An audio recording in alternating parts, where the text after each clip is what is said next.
Hello friends, welcome back to your channel Sonia's kitchen. ഇന്നും ഞാൻ വന്നിരിക്കുന്നത് ഒരു കേക്കിൻ്റെ തന്നെ റെസിപ്പിയുമായിട്ടാണ് കേട്ടോ. കഴിഞ്ഞ ദിവസം നമ്മൾ വാനില കേക്ക് ഓവനിൽ വെച്ചിട്ടുണ്ടാക്കുന്ന റെസിപ്പി ആയിരുന്നു കണ്ടിരുന്നത്. എന്നാൽ ഇന്ന് ഉണ്ടാക്കാനായിട്ട് പോകുന്നത് ഗ്യാസ് സ്റ്റോപ്പിൻ്റെ മുകളിൽ വെച്ചിട്ടുള്ള ഒരു സ്പോഞ്ച് കേക്കാണ്. കാരണം എല്ലാവർക്കും വീടുകളിൽ ഈ ഓവനൊന്നും ഉണ്ടായിരിക്കണമെന്നില്ല. എല്ലാവർക്കും വീടുകളിൽ ഉണ്ടാക്കാവുന്ന ഒരു രീതിയിലാണ് ഇന്ന് ഞാൻ ഈ കേക്ക് ബേക്ക് ചെയ്യാനായിട്ട് പോകുന്നത്.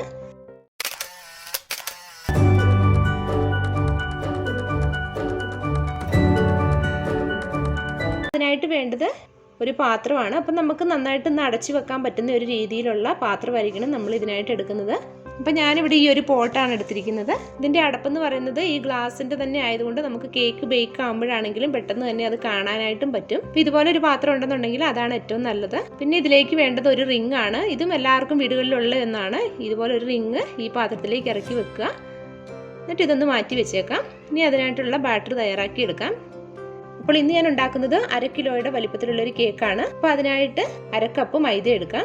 അപ്പം നമ്മൾ പാത്രം എടുക്കുന്ന പൊടിയൊക്കെ എടുക്കുന്നത് പൊടിയും അതുപോലെ തന്നെ എഗ്ഗ് ബീറ്റ് ചെയ്തെടുക്കുന്ന പാത്രത്തിലൊന്നും ഒട്ടും വെള്ളമയം ഉണ്ടാവാനായിട്ട് പാടില്ല. അപ്പോൾ ഈ പൊടി ഒരു അരിപ്പയിലേക്ക് ഇട്ട് കൊടുക്കാം. ഇതിലേക്ക് 1/2 ടീസ്പൂൺ ബേക്കിംഗ് പൗഡർ ചേർത്ത് കൊടുക്കാം. 2 പിഞ്ച് ബേക്കിംഗ് സോഡ കൂടി ഇട്ട് കൊടുക്കാം. 1 പിഞ്ച് ഉപ്പ്. ഇനി ഇതെല്ലാം കൂടി നന്നായിട്ടൊന്ന് അരിച്ചെടുക്കാം. അപ്പോൾ സമയം ഉണ്ടെന്നുണ്ടെങ്കിൽ 3 തവണ അരിച്ചെടുക്കുക, അല്ലെന്നുണ്ടെങ്കിൽ 1 തവണ അരിച്ചതിന് ശേഷം നന്നായിട്ട് വിസ്ക് വെച്ചൊന്ന് മിക്സ് ചെയ്തെടുത്താൽ മതി. ഇനി ഇതിലേക്ക് ആവശ്യമായിട്ടുള്ള 2 മുട്ടയാണ്. അത് ഞാൻ ഇതുപോലൊരു പാത്രത്തിലേക്ക് റെഡിയാക്കി വെച്ചിട്ടുണ്ട്. ഇതിലേക്ക് ഒരു 1/4 ടീസ്പൂൺ വാനില എസൻസ് കൂടി ചേർത്ത് കൊടുക്കാം. ഇനി ഇത് ബീറ്റ് ചെയ്യുന്നതിന് മുൻപായിട്ട് ഷുഗർ ചേർത്ത് കൊടുക്കണം. അപ്പം ഞാനിവിടെ സാധാരണ തരിയോടുകൂടി ചെറിയ തരിയോട് കൂടിയതാണ്. 1/2 കപ്പിൻ്റെ മെഷർമെൻറ്റ് കപ്പിൽ ഒരു 1/4 ഭാഗത്തോളം ഷുഗർ ഞാൻ എടുത്തിട്ടുണ്ട്. അത് കുറേശ്ശെയായിട്ട് ഇട്ട് കൊടുത്തതിന് ശേഷം ഇത് നന്നായിട്ട് ബീറ്റ് ചെയ്തെടുക്കാം. അപ്പോൾ ഒരു 4 മിനിറ്റ് കൊണ്ട് തന്നെ ഞാൻ എഗ്ഗൊക്കെ നന്നായിട്ട് ബീറ്റ് ചെയ്തെടുത്തിട്ടുണ്ട്. ഇനി ഇതിലേക്ക് ഡ്രൈ ഇൻഗ്രീഡിയൻറ്റ് നമ്മൾ മാറ്റി വെച്ചിരുന്നു ഫ്ലോറൊക്കെ, അത് കുറേശ്ശെയായിട്ട് ഇട്ട് കൊടുത്ത് മിക്സ് ചെയ്തെടുക്കാം. അപ്പോൾ ഫ്ലോർ ചേർത്ത് കൊടുക്കുമ്പോൾ ഒന്നിച്ചിട്ട് കൊടുക്കരുത്, 2-3 ട്രിപ്പായിട്ട് വേണം ഇട്ട് കൊടുക്കാനായിട്ട്. അതുപോലെ തന്നെ കട്ട് ആൻഡ് ഫോൾഡ് മെത്തേഡ് ഉപയോഗിച്ച് വേണം നമ്മളിത് മിക്സ് ചെയ്യാനോ. ഒരുപാട് കുത്തി ഇളക്കി കഴിഞ്ഞാലും നമ്മുടെ കേക്ക് നന്നായിട്ടൊന്ന് സ്പോഞ്ചായിട്ട് കിട്ടത്തില്ല.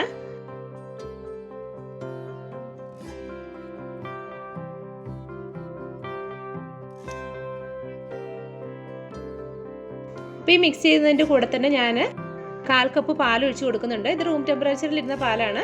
അതുപോലെ 2 ടേബിൾ സ്പൂൺ സൺഫ്ലവർ ഓയിലും ചേർത്ത് കൊടുക്കാം. ഇനി ഇതെല്ലാം കൂടി നന്നായിട്ടൊന്ന് മിക്സ് ചെയ്തെടുക്കുക. അപ്പോൾ കേക്കിൻ്റെ ബാറ്റർ ഇവിടെ റെഡിയാണ്. ഇനി ഇത് കേക്കിൻ്റെ മോൾഡിലേക്ക് ഒഴിച്ച് കൊടുക്കാം. ഇപ്പോൾ 1/2 കിലോയുടെ കേക്ക് മോൾഡാണ് ഞാൻ എടുത്തിരിക്കുന്നത്. അതിൽ ബട്ടർ പേപ്പറും വെച്ചിട്ടുണ്ട്. ഇനി ഇതിലേക്ക് ഈ ബാറ്റർ ഒഴിച്ച് കൊടുക്കാം. അതിന് ശേഷം ഇതൊന്ന് ചെറുതായിട്ടൊന്ന് ടാപ്പ് ചെയ്ത് കൊടുക്കുക.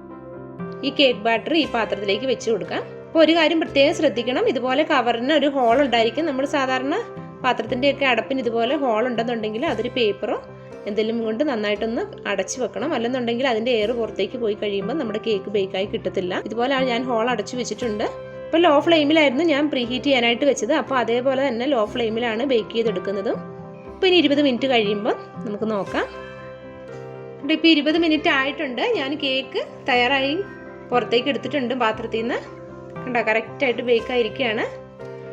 ഇനി ഇതൊരല്പം ഒന്ന് ആറി കഴിയുമ്പോഴേക്കും നമുക്ക് കേക്ക് ടിന്നിൽ നിന്നും കേക്ക് മോൾഡിൽ നിന്നും പുറത്തേക്ക് എടുക്കാം. ഇപ്പോൾ കേക്ക് ചെറുതായിട്ടൊന്ന് ആറിയിട്ടുണ്ട്. അപ്പം ഞാനിത് ഈ മോൾഡിൽ നിന്ന് ഒരു പാത്രത്തിലേക്ക് മാറ്റുകയാണ്. ഇനി ബട്ടർ പേപ്പർ കൂടി ഒന്ന് എടുത്ത് മാറ്റാം.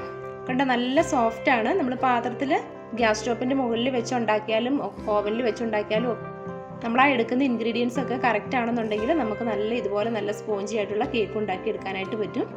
പക്ഷേ കേക്ക് ഉണ്ടാക്കുമ്പോൾ ഒരു കാര്യം നമ്മൾ പ്രത്യേകം ശ്രദ്ധിക്കണം. അതിൻ്റെ ആ ഒരു മെഷർമെൻ്റ് എന്ന് പറയുന്നത് ഈ പറയുന്ന അളവിൽ തന്നെ ആയിരിക്കണം. അതല്ലാതെ കുറച്ച് കൂടുകയോ അല്ലെങ്കിൽ കുറഞ്ഞോ പോയാൽ നമുക്ക് ആ ഒരു കറക്റ്റ് ആയിട്ടുള്ളൊരു കേക്ക് ബേക്ക് ചെയ്തെടുക്കാനായിട്ട് പറ്റത്തില്ല.